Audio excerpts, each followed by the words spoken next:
Welcome to another episode of Learn and Listen. I am your host, T. Wynn.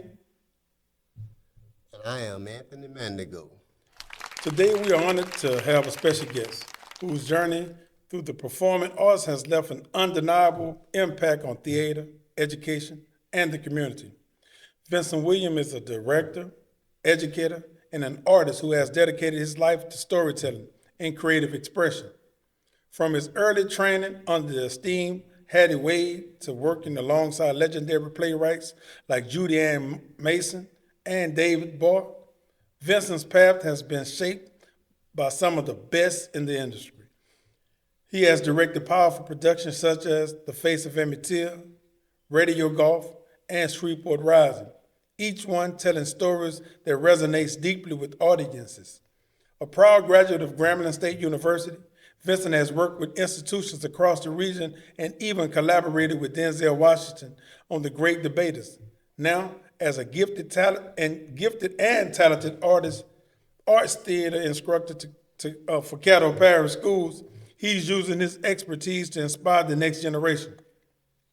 Join us as we dive into his experiences, his passion for the arts, and his mission to create opportunities for young performers. This is a conversation you won't want to miss. I'm telling you. Hey, Mr. Williams, how you doing? Hello there, brother. How you feeling? I'm tonight? fine. Okay. You started your training at a young early age under Hattie Wade. How did that experience shape your journey? Well, when I was in school, I was able to take a lot of music classes, and I was also in the choir in elementary school, middle school, high school, but when being under Miss Wade, and I'm still under Miss Wade right now, and she taught me more than just singing. She taught me really how to be a performing artist. Yeah. The discipline of it. And everything above that, it was more, she taught me about life situations. I remember growing up, and several of us here in the Shreveport Bossier region, we were part of the youth rally. Yeah. And she built the youth rally up to 700 voices. And this is something that we would look forward to every year. But not only was the youth rally about singing, it was a life experience. She taught us that we could be anything that we wanted to be. And most of us now, we've gone to be doctors and lawyers, teachers, as myself. Already. Little black boys and girls, knowing that they could reach as high as the heavens. So that's what I learned up under, and I'm still learning up under her. Yeah. Even as she's 87 years old, and she's still teaching and training. Still teaching and training. That's a blessing. So, you're a graduate of Booker T, right? No, Fair Park. Fair Park? Yeah, Fair Park High School, Indians. Fair Park High School, and a graduate of Grambling. That's correct. Black and gold both ways. I can't go wrong with black and gold. Black and gold both ways. Saints fan to the fullest. Yes, So my too- high school colors. Not that gold. My high that's- school, that's the gold. yeah, but look here, my high school colors are black and gold, Fair Yeah. Park. My college colors are black and gold. Okay. Yeah. My fraternity color is black and gold. And the Saints. Yeah, Black that's and what gold. that is. So I can't go wrong So with black and gold. you rocking with me. I You know what I'm bleed black saying? and gold. Yeah. Right. So, Right. and speaking in all this black and gold, Yes, sir. and looking at some of your plays, it speaks upon the black experience. That's correct. So tell me what draws you to want to tell the stories of black people so that black kids can get it. Well, I don't want us to forget our culture.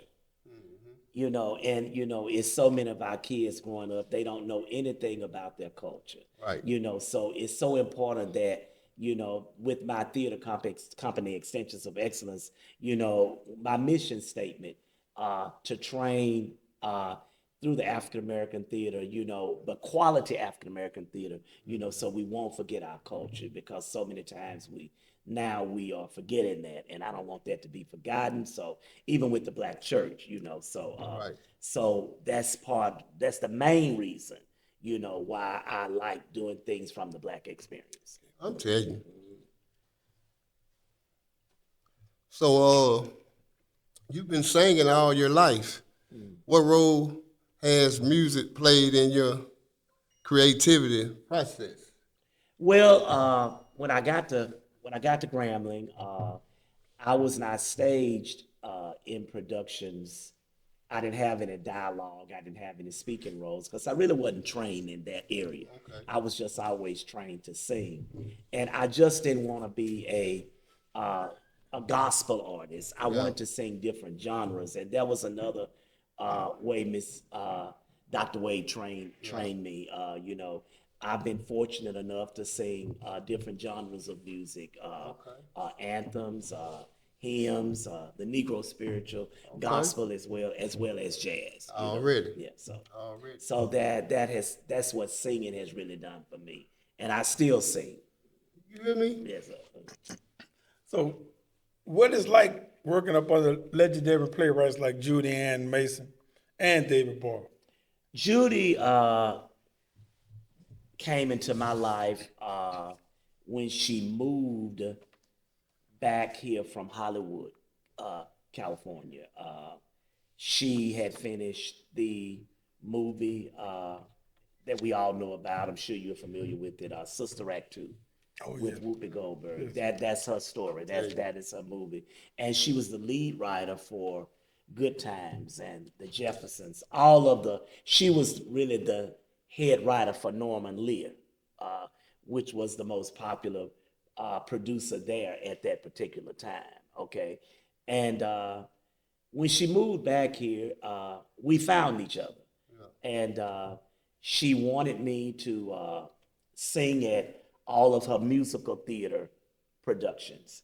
And she would tell me, she said, well, you really don't have to come until the last minute when we're getting ready to polish the production and put it together for the stage. But I was so inspired by her, I actually had an opportunity to just go to the rehearsals even before it was time for me to sing, you know. So I would go maybe like in June. The production may have not been until August, but I would attend all of the rehearsals, even though, and that's how she was able to teach and train me. I had heard of Judy when I was a student at Grambling because when we were in theater, Judy is a graduate of Grambling also, and she wrote this play, "A Star Ain't Nothing But a Hole in Heaven," and it went on to the Kennedy Center, and that's how she got her opportunity to start writing for Hollywood and stuff. So when she moved back here, I had an opportunity to get with her, and that's how we started off. So she's really impacted my life a lot. Already. Yeah. Already. Already. So, can you share a behind the scene moment from one of your production that really stands out? Well, when we were doing, what really stands out was when I did My Soul is a Witness. That's a play actually by David Barr. And it was a scene where the student, the students were talking about, like in today's society, you know, what we need to do to come up and what we don't need to do. They were talking about, you know, stop talking about it and be about it. Okay. You know, and these were young people, and that really stood out when we got behind the stage because once we went to intermission, they were all back there crying. Yeah. So I felt that I had made a mark on them, and Mr. Barr was in the audience, so he came backstage and they were all crying. So, and this was an opportunity for these young people to really tell a story. And actually, that's how I got to know Mr. Cortland Thomas. Okay. Code, as you know, we called him. Code was just walking up around Southern University because that's where we were rehearsing. Yeah. And he was looking for the spoken word, I believe it was. Okay. And he was just standing there, you know, Watching. watching as these young people were performing. And I say, well, you're standing here looking. I say, would you like to be a part of this? Yeah. And he said, "Well, I'll give it a try," and we've been close ever since. Okay, All right. he Yeah. doing his thing And he's now. doing his thing now. Grow with you. Okay, we're gonna take a break, and we'll be back. Ratchet back. 7020, Dance His High Praise 16, featuring the Orchesis Dance Company from Grambling State University, along with Legacy Dance Studio in Shreveport, Louisiana. Saturday, April 12th, 2025, Strand Theater, admission $28.50. Please come out and witness this wonderful ballet production. You may purchase your tickets at 318-226-8555 or the Strand Theater box office, or you can go to thestrandtheater.com. Children under 5 will not be admitted to this production. Again, 7-20, Dance His High Praise 16. We will be honoring 15 individuals who have given their time and effort to this community.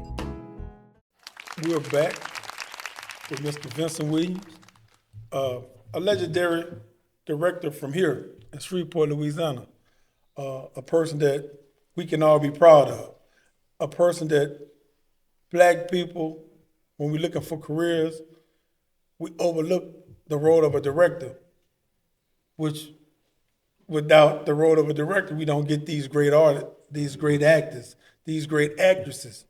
Because a director plays a really, really, really important role to make sure that these movies that we enjoy, make sure that everything is right, make sure you know your lines, make sure you're dressing is great. A director is a person that just directs life. Okay. So, Mr. Williams, you've had the opportunity to work with universities and different organizations across the regions. How do you adapt to your directing skills, knowing that you're in these different areas, in these different mindsets? Well, working with the universities and like you said, across the region, I ran upon different individuals that work at the university, like Mrs. Diana Ronnie Grisby, who's a noted artist who danced for Alvin Ailey Repertory Theater in New York.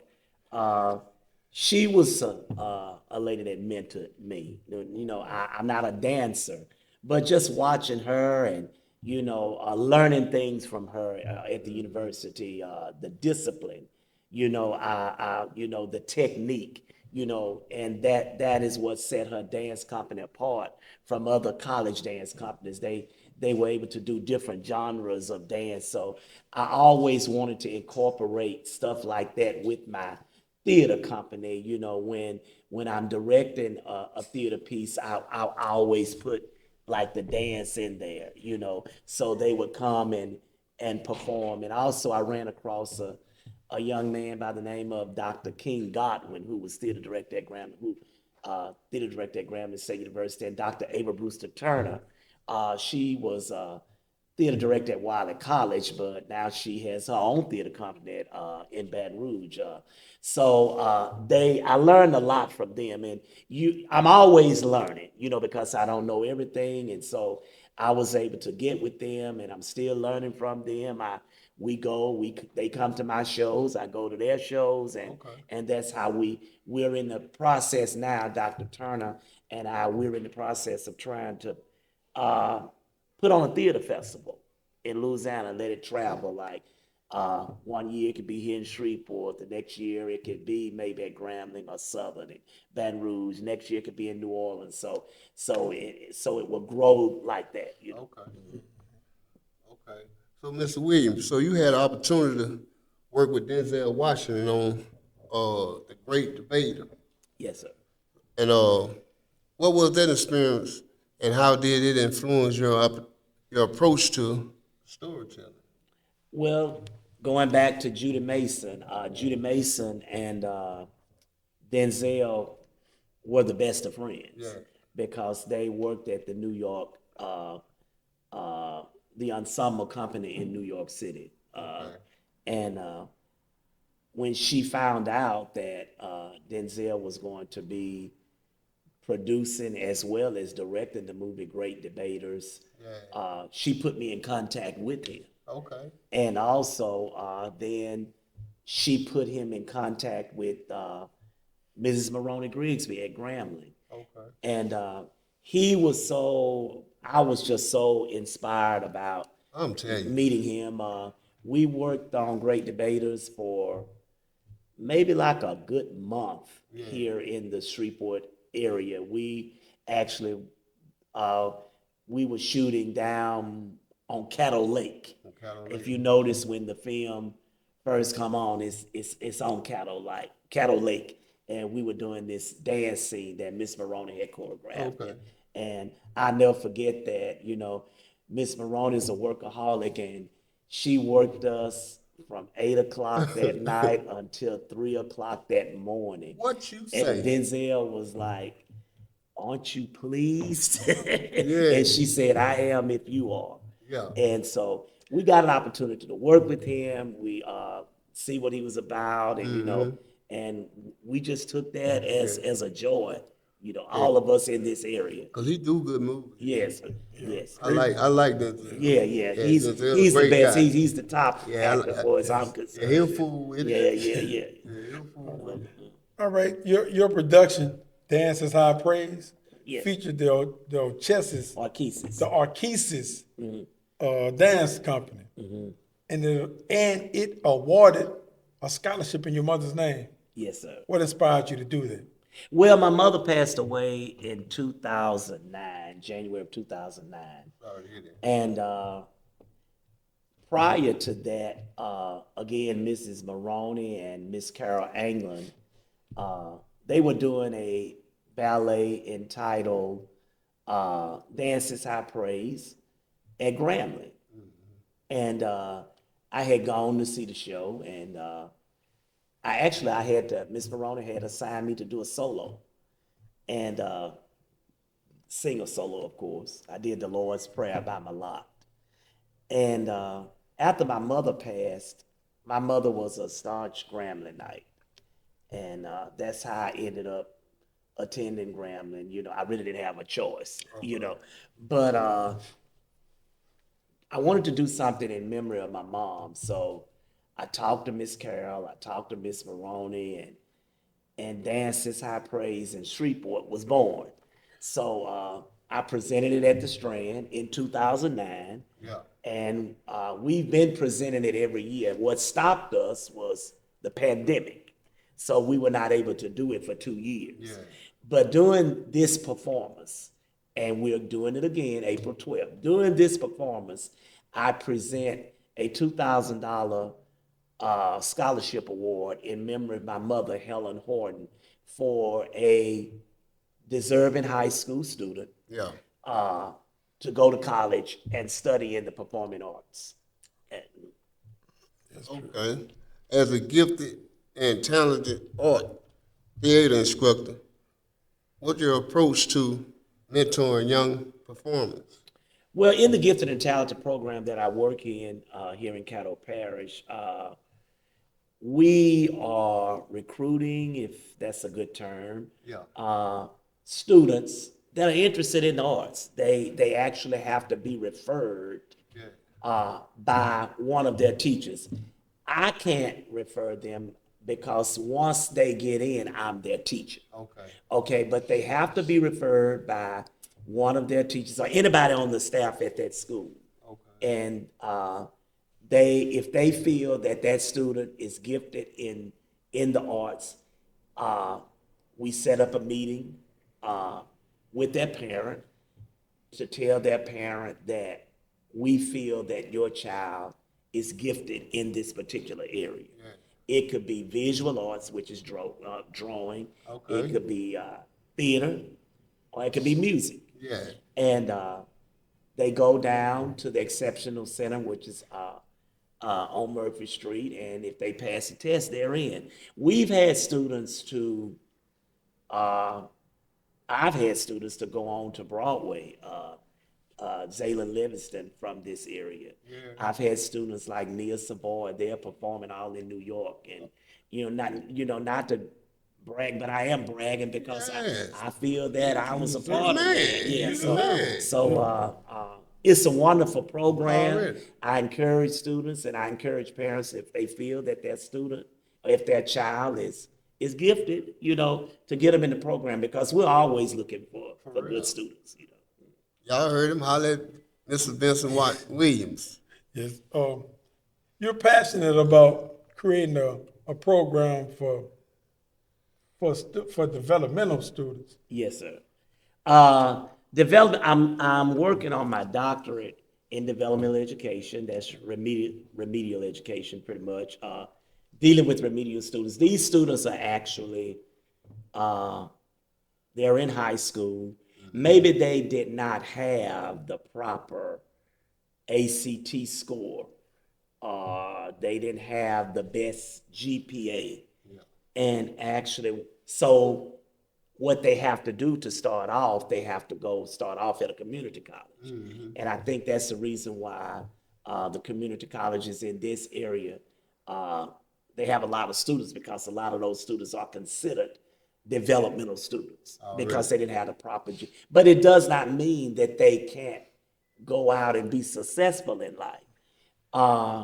When I was a teacher at Ingersoll Elementary, these students were considered, even when they were small, that they were labeled as, well, they were underserved, and they were considered developmental students at a young age.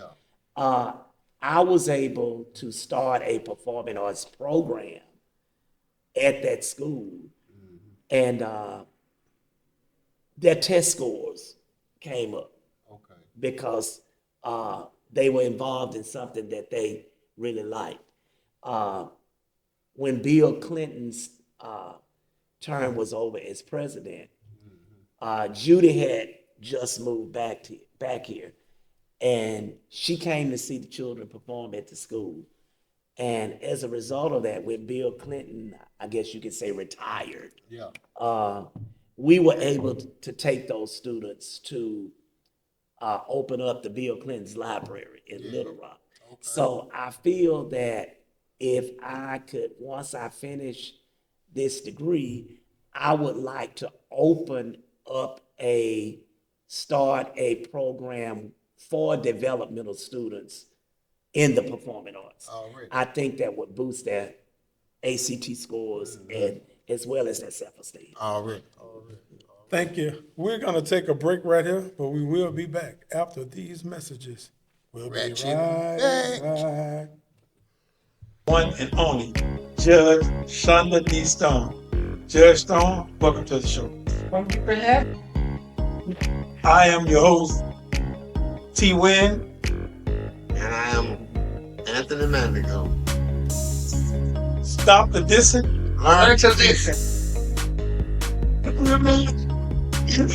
Like, subscribe, comment. Learn this podcast.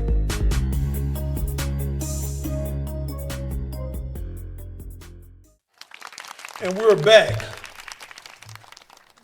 with Mr. Williams, our legendary director, a person that we're proud to be here questioning, learning from, a person that has captured the life of Emmett Till and brought it to you in a way that it made you laugh, it made you cry. It was a real true story because it's a real story. And our rights to have civil rights here in the United States of America. And he brought it to us with splendor. So just tell us something about that, directing that play, that particular play. Emmett Till is not an easy play to do. Well, of course, you know what happened with Emmett. And I would like to send a shout out to one of the best I know to ever do it, Mr. David Barr, who is also a national playwright and screenwriter. But Emmett Till, when I first did it, years ago, I was working at Southern University with Dr. Melva Williams, who's now president of Houston-Tillotson University. She's also the MC for Dances High Praise. But we were talking about doing something at Southern at that particular time, and we decided to do The Face of Emmett Till, and we sold Strand Theater out, and actually that was the first time the play had been done in the South. Yeah. Because we did receive some threats. Uh, the mother of Emmett Till, Mrs. Mamie Till Mobley, uh, wanted the play to be done in the South. She also received some threatening calls. I don't know if she was able to ever see that or not. I need to speak with Mr. Barr about that. What were some of those threats? Threatening phone calls. Threatening phone call, like what? Blowing up homes. Blowing up- They threatened to do all of that. Yeah. Yeah. So because of the Emmett Till's, what had happened to him, he was brutally murdered. But this year was the 50th anniversary of Emmett Till, and I decided to bring it back, and we had a wonderful show. Right. We sold the show out both So nights. I couldn't even get in. And we also had a wonderful show for the high school students out at Louisiana State University, Shreveport. Thank you, Dr. Keena Morgan Franklin, who's Vice Chancellor of Diversity out there. But moving on to the future, Mr. Barr and I, we've decided to continue on the Emmett Till story. Mamie Till Mobley, the mother of Emmett Till, she wrote a play entitled Mamie's Angels, and these were students from her class, and you will be able to see what happened to these students in this story. Okay. And so shout out again to Mr. Ball, who's a national screenwriter and playwright who was here. We showed him a wonderful time, I believe. Okay, isn't that right, Terry? Yes, sir. Yeah. Yes, sir. Yeah. Yes, sir. But moving on to the future, we have Mamie's Angels coming up. But before then, April 12th, April 12th, be there. at the Strand Theater, we will be presenting the 16th annual Dance His High Praise. The theme for Dance His High Praise this year is 70-20, but you have to be there to find out what 70-20 means. Okay, a clue is everything that I've been doing in theater this year is about 70-20. That's the clue. 70-20. But Dance His High Praise, it will be presented at the Strand Theater on April 12th, 7:00 p.m. Tickets are $28.50. Okay, that's including tax. That's why I say $28.50. Okay, you may purchase your ticket at the Strand Theater box office. They're open from 10 o'clock a.m. to 5 p.m. downtown Strand Theater. You can go by there and purchase your ticket. Or you can call 318-226-8555. Or you can visit thestrandtheater.com. Children under 5 would not be allowed, but we want you to come out and see the Orchesis Dance Company as well as Legacy Dance Studio as they dance. They will be presenting different genres of dance, which will be ballet, modern, tap, jazz, mime. You can't miss it. You know, whatever you like, they're going to do something that you like. Okay. I'll be there. Yeah. So please be there or be square. I'll square. That's right. Yeah. Don't be a square. Nah, don't be a Be square. there. Be there. That's right. That's right. You hear me? So I noticed in the Emmett Till Theater, you picked two young, remarkably gifted young men. Yes, sir. How was that process in finding those particularly two young men? Well, those are my students, Okay. and they're in the Gifted and Talented program. Mr. Michael Hicks, well, I call him Reverend Michael Hicks. You know, Michael is a minister. Yes. And he's preaching all around the city. Well, now he has gotten so he's preaching all around the state and all around the region. Okay. But Michael has been my student at Juts. He's a sophomore, I believe, now. I can't hardly keep up these days, but he's a sophomore at Capitol Shreve High School. Okay. And Manger, who's my church member, is a sophomore at Huntington High School. Both of them are great artists, and I'm looking forward to seeing good things from them. And they love what they do. You know, they always have time for Mr. Williams, and I really appreciate that. When I call on them, You know, Yeah. even though they're involved in other things, they know they can't lack on their homework and you know on their lesson, but they always find time, and the parents are very supportive of them, you know, and I think they did a wonderful job. I'm looking forward to some future things with them as well. I won't miss April the 12th, I tell you that. Please do not. Because I couldn't get in there. Well, go and get your ticket now. They're on sale now at the Strand Theater box office. And we are honoring 15 individuals that have given their time and effort to this community. And you would like to, I can assure you, and I got this idea. Dance is High Praise, 7 to 20. If you've ever seen the Kennedy Center Honors,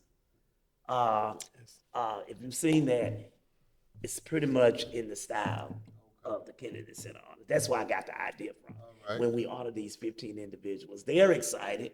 They're pushing ticket sales. So I need for you two to push it because I've enjoyed this show. You've helped me promote Already. So That's what we here for. That's right. That's real talk. That's And what we here for. And I need you to come out, and I need you to tell your people. I need you to keep promoting because we want a packed house. Because you know this is here again. This is quality theater.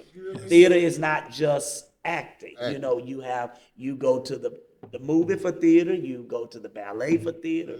You go see the play in theater. So this is theater. This is quality theater, and you will see two African American dance companies at their best. So be there. Yes, because aside from everything else, one of the most important things is we got to support each other. That's correct. If we want good things to come from our city has to support its own. Yep. What makes other cities stand apart is they support each other. Support each other. So we got to support it. And we want our kids to do more than just do things that everybody ain't going to do. Everybody ain't going to get into the NFL. Everybody ain't going to get into the NBA. Everybody ain't going to be a great golfer. We got a lot of great actors walking around here every day. Every day. Exactly. Without even knowing that we know that they're acting, but, you know, theater is something that you can get into. When 50 was coming, everybody was trying to think about how they're going to do their movies. This is a great, big part of putting a movie together. Theater, because you are really, really acting. You can't hide. That's correct. You got to be right on that stage, and you can't make those mistakes. It ain't no editing. It's right there. You got to there. see the Exactly. best performances from the best actors known to man. So, man, please come out on April 12th. We will be there. We will be supporting, and we're going to bring our loved ones there too. That's correct. I need you to do that. Yes, sir. We will. Real talk. You Yeah. got us on board. Yeah. That's for sure. Yes, because Mr. Vincent he's giving. He's constantly giving. And if you see these two young brothers that we was just discussing, you would understand his eye for talent, because these are two young guys that play Emmett and Emmett's cousin, That's correct. That's correct. which are big stars within the production, even though they weren't even much the biggest stars in the production. But we know the story centered around Right, Emmett. Emmett. That's correct. Right. And this young brother brought Emmett to life. And he even brought the sadness when Emmett died on that stage. Yeah. So, man, y'all please, let's support everything Mr. Vincent does. Well, I'm Please definitely do. looking forward to it. I'm excited about it. I'm very Yeah, excited. yeah. Man, we want to thank you for coming on to our show. Thank you for blessing us real. with your knowledge. And we want to let you know that we support you. You always have us. You always have our support. Real talk. All the time. Yes, So sir. we want to end on this note. Stop the dissing. And learn to listen. Thank y'all. Like, subscribe, share. Please.